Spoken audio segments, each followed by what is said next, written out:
మనకు 1 ఎకరం ల్యాండ్ సేల్కి వచ్చిందండి. మనకు బీటీ రోడ్ బిట్ ఇది బీటీ రోడ్ అండి. ఇది బీటీ రోడ్ బిట్టు. బీటీ రోడ్కే ఉంటుంది ఇది మొత్తం. ఈ చుట్టూ కనీలు అండి, కనీలు. ఇందులో పత్తి వేసారు. ఇది సాయిల్ వచ్చేసి రెడ్ సాయిల్. చుట్టూ బార్డర్ కనీలే ఉంటాయండి. ఇది పత్తి ఉంది ఇందులో. ఆ చెట్టు వరకు వస్తుంది. అది మామిడి చెట్లు అవతల వస్తుంది, కానీ కనీ అక్కడ వరకు ఉంటాయండి. మనకు దీనికి సైడ్ పక్కపొట్టి మనకు 15 ఫీట్ల దారి కూడా ఉంది వేరే వాళ్ళకి అట్లా లోపల పోవడానికి. మనకి ఇది బీటీ రోడ్ బిట్టు. మనకి ఇది వరంగల్ టు హైదరాబాద్ నేషనల్ హైవేకి మనకి ఇది ఎగ్జాక్ట్గా 3 కిలోమీటర్లు వస్తుందండి.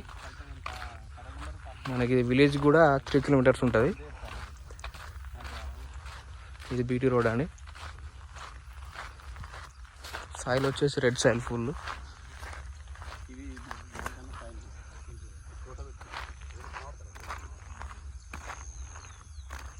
మనకి ఇక్కడ పక్కపొంటి ఇక్కడ వరకు వస్తుందండి. ఇది పొలం వరకు వస్తుంది, కనీల వరకు ఇక్కడ వరకు ఉంటుంది. చెట్టు వరకు ఫుల్ మొత్తం ఫెన్సింగ్ వేసిందండి కనీలతోటి. మనకి ఇక్కడ పక్కపొంటి ఒక వెంచర్ ఉందండి. మనకి ట్యాంక్ దగ్గర, ట్యాంక్ గోడ అండి, గోడ దగ్గర ఉంటుంది. మనకి అది 100 ఎకరాల వెంచర్ ఉన్నది. దాని పక్కకే ఉంటుంది. ఇది జస్ట్ వాకబులే. ఇది village to village connecting BT రోడ్కి ఉందండి. రోడ్ ఫేసింగ్ కూడా చాలా వస్తుంది.